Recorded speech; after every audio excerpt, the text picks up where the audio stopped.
Lo specchio con Dinoptic, il marchio di qualità degli ottici svizzeri indipendenti con più di 100 partner in tutta la Svizzera.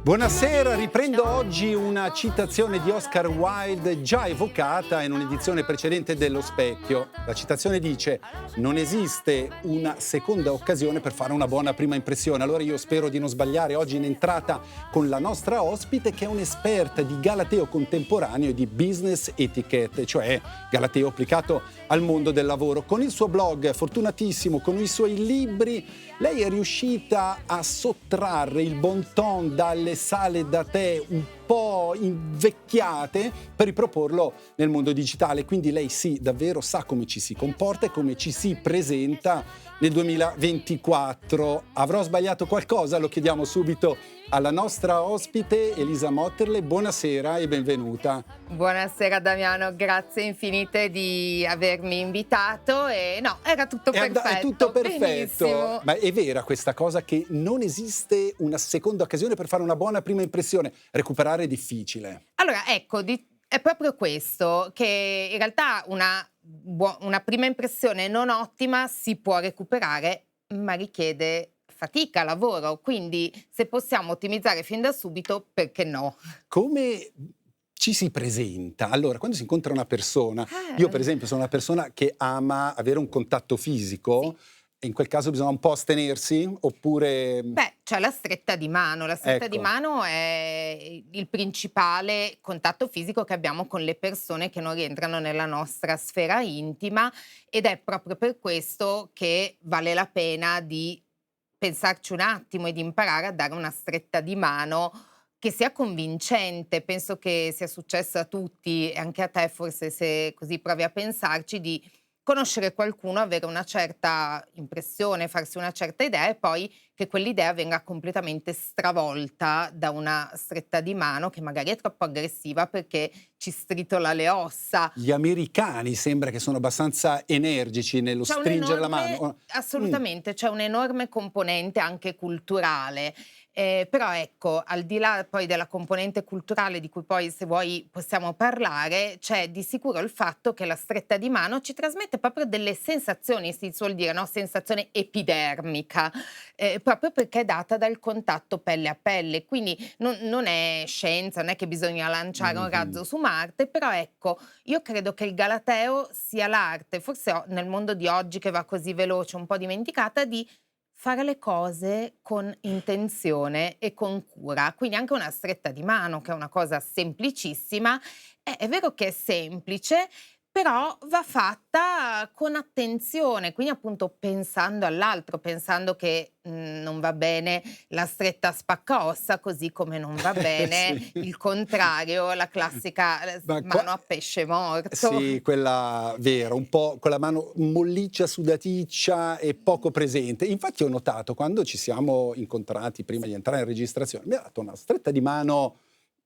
giusta, perfetta, e poi mi ha guardato anche negli occhi, perché ho letto, leggendo fra le varie cose che lei ha scritto, questo blog per esempio, che uno dei problemi dei capitoli complicati, per esempio, è il contatto visivo. Anche quello, perché Certo. dice che è un capitolo complicato, il contatto visivo. Ma, anche quello non è complicato, ma è semplicemente qualcosa a cui forse non siamo abituati a prestare tanta attenzione. Anche questo ha delle forti componenti culturali, per esempio nelle culture orientali il contatto visivo ha una valenza diversa rispetto, alla cultura occidentale. Qua in Europa e anche in Nord America guardare negli occhi è fondamentale per trasmettere autostima, per creare un clima di reciproca fiducia. Se io ti parlassi guardando altrove, beh, farei molta fatica a mantenere l'attenzione.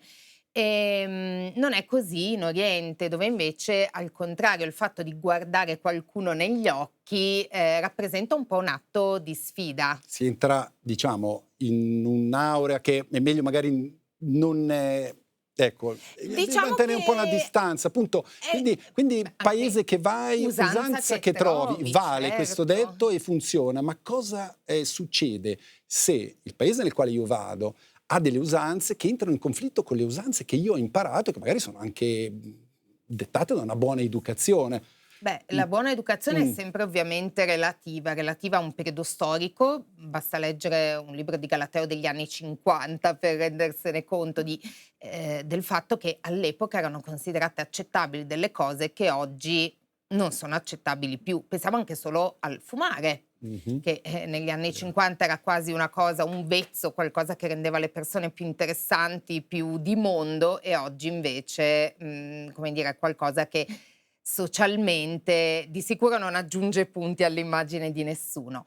E poi il galateo è sempre anche relativo a una cultura. Ecco, qui siamo in Svizzera, quindi molto vicini all'Italia, e già ci sono comunque delle differenze culturali. Basti pensare al concetto di puntualità e a quanto possa cambiare tra il trovarsi a Lugano e a Milano. 70 chilometri di distanza, concetti di puntualità piuttosto lontani. Piuttosto lontani, sì, Sì. bisogna essere puntuali. Lei è stata puntualissima, ovviamente. Quindi bisogna un po' adottare gli usi e i costumi compatibilmente, senza ovviamente senza andare sopra i nostri usi e consumi, bisogna Certo. comunque adattarsi un po'. Però in Cina, per esempio, mi risulta che per dimostrare un apprezzamento, per esempio a tavola, c'è chi digerisce rumorosamente, ho cercato di Sì, dirla in modo sì, sì, sì. educato, ecco. Ovviamente lì posso astenermi. Assolutamente, Sì. certo. Io credo che la cosa importante, fondamentale nel mondo di oggi, in cui poi questi sono degli strumenti che dovrebbero essere davvero di tutti, perché mentre magari anche solo 40 anni fa si faceva affari con le persone della propria città, al massimo della città vicina, se proprio si era dei grandi imprenditori si andava su scala nazionale, ma era piuttosto infrequente avere rapporti con persone provenienti da culture diverse. E beh, nel mondo di oggi, anche grazie ovviamente a internet, ai social media, l'interazione con persone che hanno background molto diversi avviene su base quotidiana.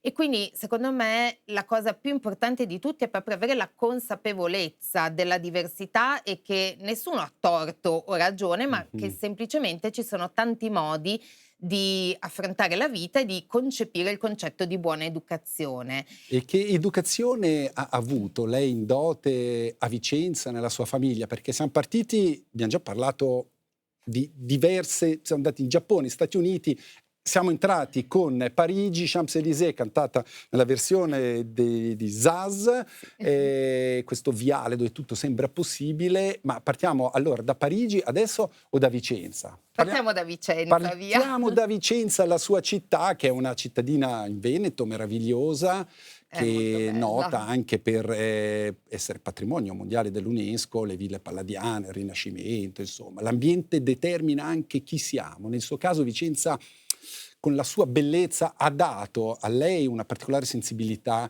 proprio per affrontare il tema della bellezza, ma anche del lusso, e poi ci arriveremo. Non lo so, però, sono convinta che in Europa, perché davvero in Europa, faccio fatica a pensare a un luogo che non abbia una ricchezza culturale, storica di qualche rilevanza. Quindi credo che di sicuro, l'essere nati in Europa, poi Vicenza o Firenze o Roma o, qualche altra città, secondo me non fa tutta questa differenza, ci abitui a, una percezione di bellezza e di storia che altrove nel mondo ci invidiano e della quale Cioè, purtroppo noi a volte, come europei non siamo pienamente consapevoli. sottovalutiamo, sì. Sì, e anche la grande ricchezza che abbiamo è la nostra diversità. Dicevo prima, da Milano a Lugano ci sono 70 chilometri e già ci sono delle differenze apprezzabili, come si passa il confine si vedono tante cose diverse. Pensiamo che ci sono paesi dove si viaggia magari per 4 ore in aereo, 5 ore, si scende, c'è la stessa lingua, si mangiano più o meno le stesse cose.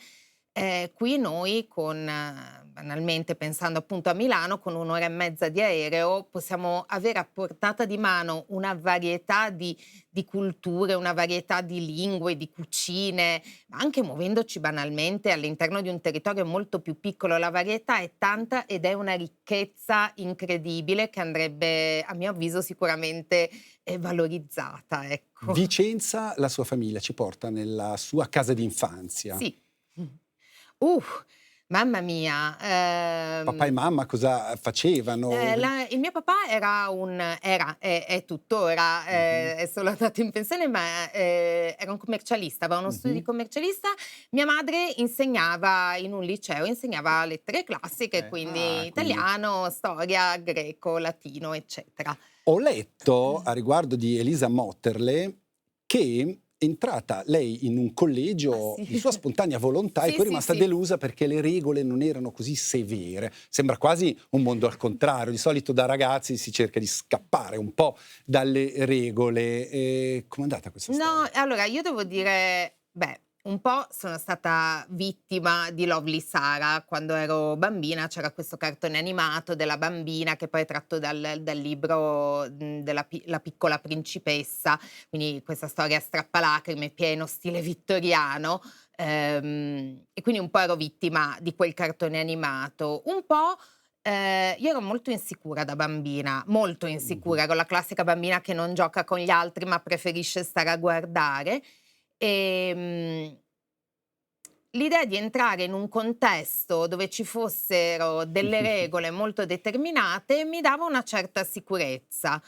Devo dire che, appunto, il vivere un'esperienza di collegio, comunque quando ero piccola, perché avevo 11 anni quando sono entrata in collegio, quindi veramente una bambina, mi ha aiutato tanto a svincere l'insicurezza, perché poi lì, certo, ci sono le istitutrici, ma alla fine con le tue compagnette te la devi vedere da Sì. sola. Quindi all'inizio ho un po' accusato, così sì, ho fatto un po' fatica a trovare la mia dimensione, ma poi è stata un'esperienza che mi ha formato profondamente. Quindi le regole condivise, che possono chiamarsi galateo, bon ton, buone maniere, ci servono anche per vincere certi nostri stati esistenziali, magari proprio di timidezza, per esempio. A quello aiuta. Per me sì, è un po', Mh. dico sempre riguardo al Galateo, quando un'osservazione che mi viene fatta di frequente, non lo nascondo, è: ma il Galateo uccide la spontaneità, dobbiamo essere liberi di essere noi stessi, liberi di esprimerci". Ecco, io credo che l'esprimersi all'interno di determinati perimetri sia forse più facile dell'esprimersi senza nessun perimetro. E Mh. faccio il paragone con la scrittura, la classica paralisi del foglio bianco. Posso scrivere quello che voglio, quanto voglio, di ciò che voglio, non so da dove cominciare. E poi dall'altra parte, faccio spesso l'esempio di Dante, dico: allora Dante ha scritto la Divina Commedia, l'ha scritta in terzine di endecasillabi in rima incatenata, quindi con dei vincoli proprio di metrica estremamente stringenti, eppure Eppure questo lì diciamo che all'interno. non mi pare l'abbia limitato nell'espressione di ciò che voleva comunicarci. Queste son cose che ha imparato lei oppure le hanno insegnato in istituti prestigiosi? Perché Elisa Motterle, dopo quel collegio, vero, crescendo, Sì. per ancora aprire la mappa del mondo, è andata a Londra, dove spero adesso di ricordarmi di citare in modo corretto questi istituti che hanno dei nomi anche altisonanti. Se vogliamo andare per esempio a Londra, lei ha ottenuto il titolo di Etiquette Trainer Sì, alla International Protocol and Etiquette Academy e poi il titolo esattamente. di maggiordomo, per Sì, esempio, al prestigioso British Butter sì, Institute, è sì. vero? È così, è È così, così. ma questi che mondi erano? Ehm, Molto interessanti. Lì ho Mh. proprio capito che il mio interesse per il Galateo, che, nella mia vita io ho lavorato anche per tanti anni nei beni di lusso ed è sempre stato un po' guardato un po' come una stranezza, come Mh-mh. anche un qualcosa di molto superficiale e frivolo. Ecco, l'esperienza in Inghilterra mi ha proprio fatto toccare con mano quanto in realtà non si tratti di un argomento frivolo, ma di un argomento che, Ecco. io definisco la tana del bianconiglio, nel senso che, all'inizio sembra un piccolo tunnel anche molto limitante, ma Mh-mh. invece raccoglie, poi si apre su tantissimi altri certo. argomenti, la storia, la psicologia, le scienze sociali, appunto la sociologia. E quindi mi ha poi permesso di approfondire, di scoprire degli interessi che forse avevo sempre avuto, ma non avevo in qualche modo messo a fuoco, ecco. E infatti comunque poi la sua intuizione, a differenza di altri profili professionali che per certi aspetti possono essere ricalcati sul suo, lei ha avuto la intuizione, come dicevo in presentazione, di togliere il Galateo da un contesto che a volte viene un po' considerato muffoso, mi passi il Sì, no, termine, certo, e ma riproporlo ma al mondo deve. digitale, cioè al chat, al selfie, al telefono, alle calling per lavoro. Come ha avuto questa intuizione e Ma perché appunto ha deciso di andare in quella direzione? diciamo che, l'idea è nata proprio dalla constatazione che il Galateo quando nasce, con il nome di Galateo parliamo delle corti del Cinquecento italiano, nasce proprio come uno strumento, cioè Mh-mh. Galateo vede la luce nel Rinascimento proprio perché il Rinascimento è un momento di grande evoluzione sociale in cui arrivano a corte personaggi che a corte non erano nati e cresciuti. Nel Medioevo se si stava a corte vuol dire che si era figli di cortigiani e nessuno aveva bisogno che gli venisse spiegato come funzionavano le cose, perché si era familiari con quell'ambiente. Invece nel Rinascimento entrano nelle corti dei personaggi che ci arrivano per il proprio merito, cioè si afferma questa filosofia secondo la quale l'uomo, si diceva Homor faber fortune sue, no? Quindi l'uomo è l'artefice del proprio destino. E pensiamo, non lo so, per esempio, una delle massime figure, Leonardo, che vive in tante corti diverse d'Europa e a Milano, per esempio, dipinge, certo, noi oggi lo ricordiamo per i dipinti, ma lui arriva come consigliere militare Sì. per Ludovico il Moro. Quindi dà del tu ai potenti della sua epoca, ma Leonardo in origine era il figlio di sì, un nobile molto minore di campagna ed era un figlio illegittimo.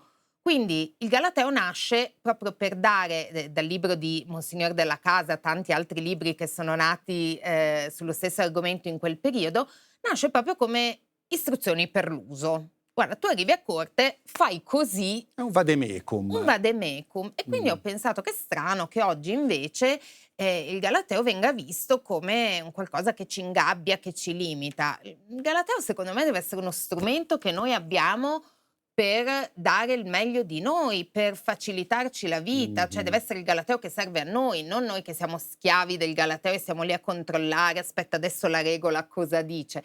La regola quando non ci serve non la usiamo. Certo. Facendo l'esempio della tavola, che è uno degli argomenti più Dove tra l'altro si codificati. vedono grandi strafalcioni, è il territorio dello strafalcione per antonomasia, la Un po' tavola. sì, un po' Un sì, po' sì, un un po' po' sì. sì, è vero. Vabbè. Però appunto certe regole magari vado, so, in un contesto formale perché vengo invitato a una cena di lavoro, appunto un contesto importante, allora certe regole mi servono, ma se io il giorno dopo vado a fare la grigliata con gli amici, beh, non mi serviranno più quelle regole, magari me ne servono altre, però se vado a una grigliata, al parco e pretendo di mangiare con forchetta e coltello, beh, magari No, non sono certo. educato, ma sono io la persona Il massimo forse è fuori poter luogo. essere in grado di andare all'osteria come al 3 stelle Michelin ovviamente. Quindi il mondo digitale, la rete, anche durante il Covid, insomma, noi ci siamo Eh sì, confrontati tutti, per esempio, col lavoro a distanza. certo. Quindi computer, connessione, E anche webcam, lì si sono viste ecco, cose esattamente. Ecco, interessanti. come ci si comporta, per esempio, in questa occasione?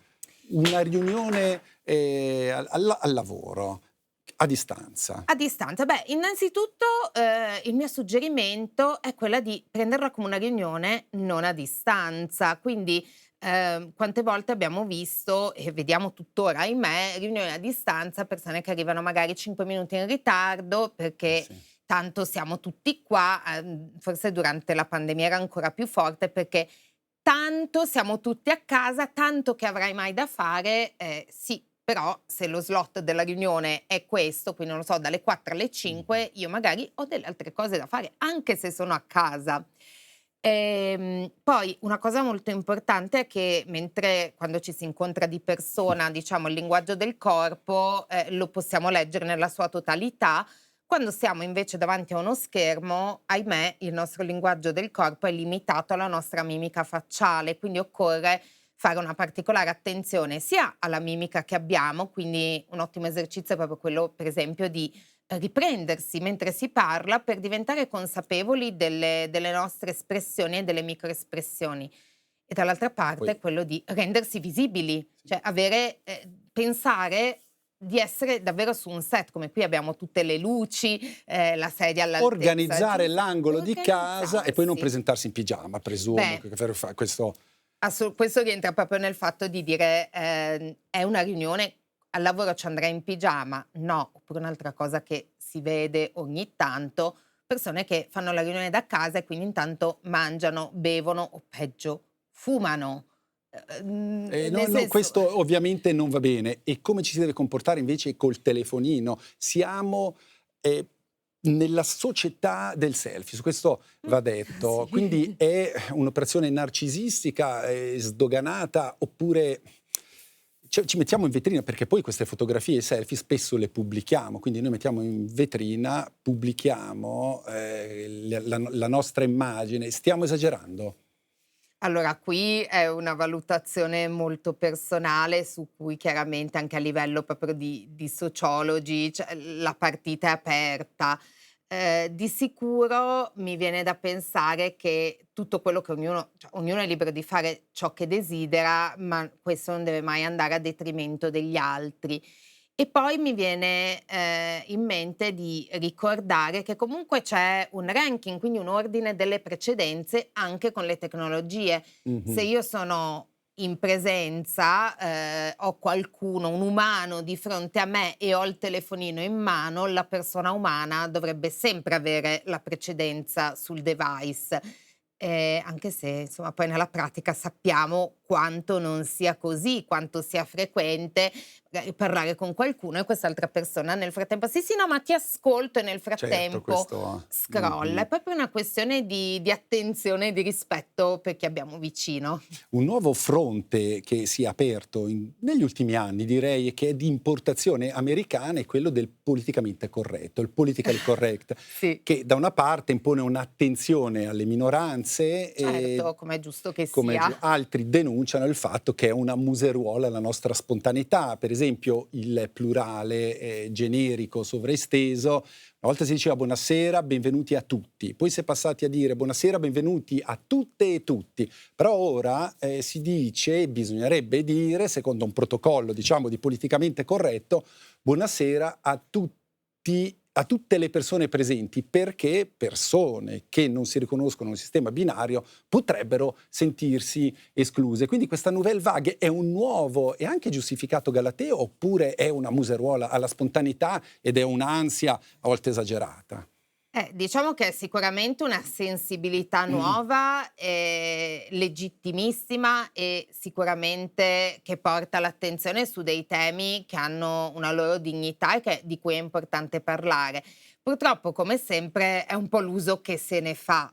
Per esempio sul fatto del maschile, sovraesteso e del benvenuti a tutti, la cosa che io suggerisco sempre di dire quando mi capita di fare coaching anche nelle aziende, persone che poi devono fare dei public speaking, è andare sul personale, ma sull'individuale, vi do un caloroso benvenuto, Ecco, così sì, sì. tagliamo la testa al toro, perché se vogliamo spaccare il capello, anche se io dico do un benvenuto a tutte le persone e quelle che non si identificano come persona, perché credo che arriveremo a questo, Sì, di questo esatto. passo.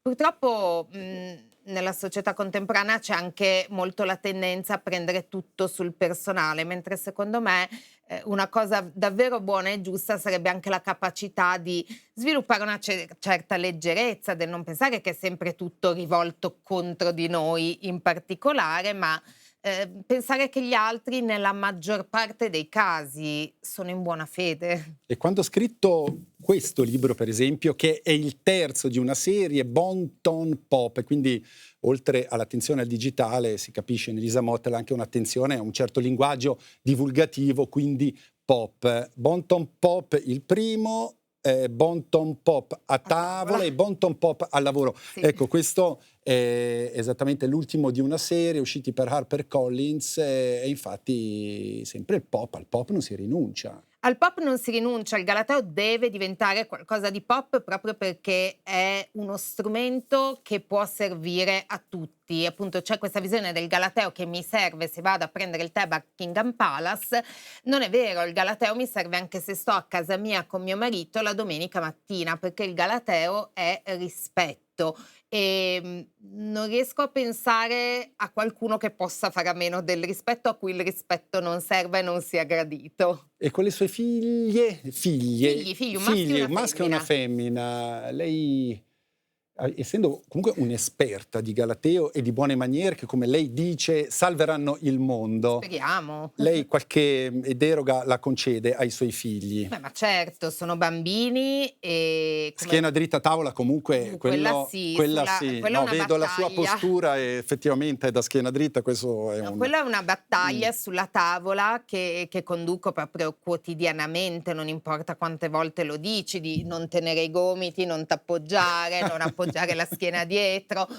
Quello sì, mi rendo conto che per loro possa essere un po' noioso stare a tavola con me, anche se, ecco, un'altra cosa a cui cerco di abituarli tantissimo a tavola, un po' anche perché il piccolino Siegfried ha un po' di idiosincrasie alimentari, non vuole mangiare questo, non vuole mangiare quell'altro, quindi facciamo un po' fatica a farlo mangiare e è l'attenzione anche alla parte conviviale della tavola, quindi Sì. cerco sempre di intrattenerli con dei giochi di parole, gli indovinelli, lo zoot, i giochi anche un po' di teatro, tra virgolette, proprio per fargli capire fin da subito, abituarli a conversare a tavola. L'idea che la tavola non è il vado e mi riempio la pancia, ma è vado e prendo del tempo, anche poco, perché poi non è che noi a casa mangiamo con i candelabri d'argento e i calici di baccarà tutte le sere, cioè spesso, essendo una famiglia contemporanea, spesso siamo di corsa, spesso mangiamo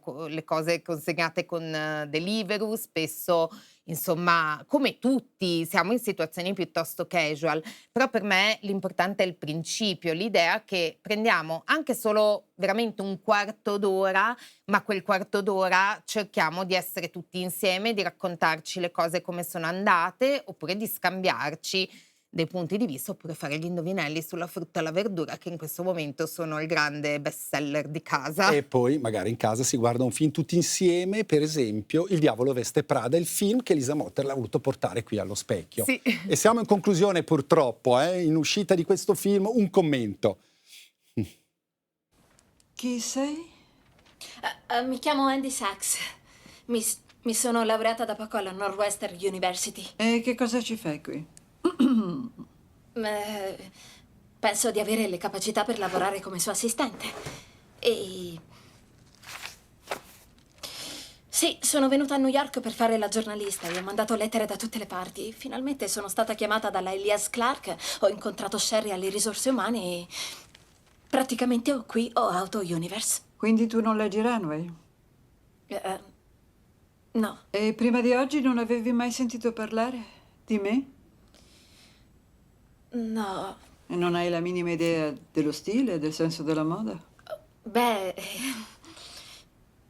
penso che dipenda da quello che uno... No. Non era una domanda. Insomma, povera Anne Meraviglioso, Hathaway, bullizzata meraviglioso. da Miranda, la dispotica direttrice di questa po' sì. rivista. Meryl Streep fantastica. Meryl Streep è meravigliosa sempre, ma in questo film ha veramente dato il meglio. Perché ci ha portato questa pagina di cinema? Ma ho scelto questo film perché io vengo da una lunga carriera nel mondo dei beni di lusso prima di decidere Armani, il gruppo Armani. Ho sì. lavorato in Armani, ho lavorato per il gruppo Kering, ho lavorato per il gruppo Yoox Net-a-Porter, quindi sì, ho 15 anni di esperienza ho collezionato in questo contesto, anche nelle riviste del gruppo Condé Nast, quindi ero un po' nei panni all'inizio della mia carriera. Anzi, Quel mondo insomma, l'ha esattamente respirato. quel mondo lì. E tra l'altro quando ho visto la prima volta Il diavolo veste Prada ho pensato ma magari fosse tutto qui, almeno ad Anne Hathaway davano i vestiti gratis, mentre io di vestiti gratis nella mia carriera Non ne ha visti pochi. no, ne ho visti molto pochi. E ho deciso appunto di portare questo film un po' perché mi ricordava appunto la mia storia professionale e che poi è anche la ragione per cui ho deciso di dedicarmi al Galateo, perché a un certo punto proprio ho pensato, beh, ma nel mondo di oggi forse il vero bene di lusso è sapersi comportare. Sono quei beni di lusso che nessuno ci può portare via. Una borsa firmata me la possono rubare sul treno appena mi distraggo, ma se io ho un lessico forbito, un buon portamento, la conoscenza delle buone maniere a tavola, beh, quelle sono cose che nessuno mi ruberà mai. E questa scena in particolare mi faceva pensare, beh, da una parte al fatto che, sì, Miranda è un po', bullizzante, mettiamola così, proprio lo vediamo dal linguaggio non verbale, quindi la faccenda con cui abbiamo cominciato, del Certo. contatto visivo. Però ancora di più, una delle cose che abbiamo detto in apertura, il fatto della prima impressione. Anne Hathaway, Esatto. Andy del film, in questa scena, beh, innanzitutto non si è preparata per il colloquio, male, perché, a me piace ricordare che il Galateo è, sì, sapere le regole, ma anche fare i compiti, quindi evitare di mettersi nelle situazioni spiacevoli più che imparare ad arginarle. E poi appunto ci ricorda, vedendo un po' com'era vestita Andy, un po' spettinata, eccetera, quanto la prima impressione parli per noi anche e soprattutto nel contesto di un colloquio di lavoro, quando probabilmente il selezionatore ha davanti a sé tanti candidati e non ha il tempo ovviamente di approfondire la conoscenza di ciascuno, quindi ancora più importante, ovviamente poi la sostanza ci deve essere, però anche la parte di forma ha la sua importanza. E come. Grazie Elisa Motterle, grazie di cuore Grazie per essere infinite, stata grazie. in nostra compagnia. Adesso Grazie chiudo mille. elegantemente ringraziandola semplicemente e ringrazierò anche il mio pubblico. Ma sono io che ringrazio voi e che ringrazio il pubblico per lo spazio che mi avete dedicato. Grazie, grazie anche a voi. Dunque ci rivediamo la settimana prossima con un'altra edizione dello Specchio. Buona serata.